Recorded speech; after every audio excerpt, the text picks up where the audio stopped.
السلام علیکم پیارے ناظرین، کیا آپ نے کبھی سوچا ہے کہ ایک وفادار بیوی کی عقل و حکمت کیسے عزت بچا سکتی ہے؟ آج کی کہانی ہے ایک بادشاہ، غلام اور ایک نڈر بیوی کی۔ تو آئیے سنتے ہیں بیوی کی آزر دماغی کی سچی داستان۔ ایک دن بادشاہ محل کی چھت پر چہل قدمی کر رہا تھا۔ اچانک اس کی نظر ایک قریبی چھت پر پڑی، جہاں ایک نہایت خوبصورت عورت کپڑے سکھا رہی تھی۔ بادشاہ نے فوراً اپنی خادمہ کو بلایا اور پوچھا، یہ کس کی بیوی ہے؟ خادمہ نے جواب دیا، جہاں پناہ، یہ آپ کی غلام فیروز کی بیوی ہے۔ بادشاہ فوراً اندر گیا۔ وہ عورت کی خوبصورتی پر فدا ہو چکا تھا۔ اس نے فیروز کو بلایا اور کہا، یہ خط لے جاؤ ایک دور دراز بادشاہ کے پاس اور جواب لاؤ۔ فیروز خط لے کر گھر گیا۔ وہ خط تکیے کے نیچے رکھا، سامان باندھا، رات گھر پر گزاری اور صبح سفر پر روانہ ہو گیا۔ جیسے ہی فیروز نظروں سے اوجھل ہوا، بادشاہ چپکے سے اس کے گھر گیا۔ دروازہ کھٹکھٹایا۔ فیروز کی بیوی نے پوچھا، کون ہے؟ بادشاہ بولا، میں بادشاہ ہوں، تمہارے شوہر کا مالک۔ دروازہ کھلا، بادشاہ اندر داخل ہوا اور بیٹھ گیا۔ فیروز کی بیوی حیران ہو گئی، کیا آج بادشاہ ہمارے غریب خانے میں؟ بادشاہ بولا، میں مہمان بن کر آیا ہوں۔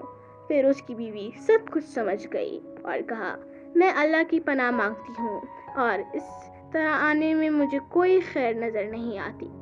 بادشاہ نے غصے میں کہا، تمہیں معلوم نہیں میں کون ہوں؟ فیروز کی بیوی نے نہایت عقل مندی سے کہا، جہاں پناہ، شیر جتنا بھی بھوکا ہو مردار نہیں کھاتا۔ آپ اس پیالے سے پانی پینے آئے ہیں جس سے آپ کے کتے نے پانی پیا ہو۔ بادشاہ شرمندہ ہو گیا، وہاں سے نکل گیا، لیکن اپنی جوتیاں وہیں چھوڑ گیا۔ ادھر فیروز کو آدھے راستے پر یاد آیا، ارے میں تو خط گھر ہی بھول آیا۔ وہ فوراً پلٹا، گھر آیا، خط نکالنے کے لیے تکیہ اٹھایا تو دیکھا بادشاہ کی جوتیاں بستر کے نیچے پڑی ہیں۔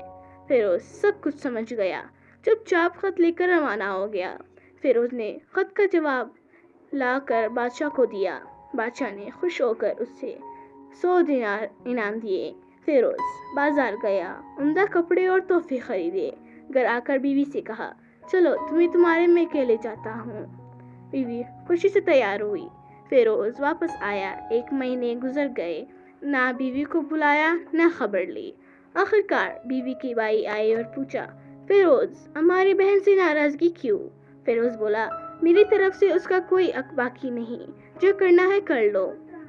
معاملہ قاضی کے پاس گیا۔ قاضی بادشاہ کے ساتھ بیٹھا تھا۔ بیوی کے بھائی بولے، قاضی صاحب، ہم نے ایک باغ دیا تھا، فیروز نے درخت کاٹے، پھل کھائے، کنواں بند کر دیا۔ قاضی نے فیروز سے کہا، کیا یہ سچ ہے؟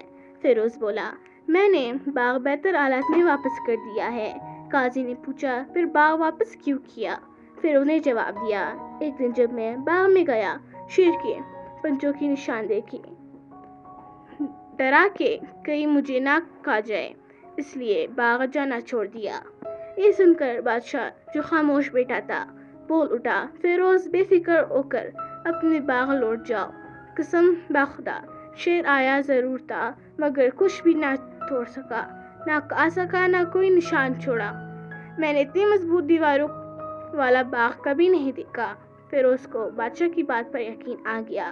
گھر واپس آیا، بیوی کو لے آیا۔ نہ قاضی کو پتہ چلا نہ کسی اور کو۔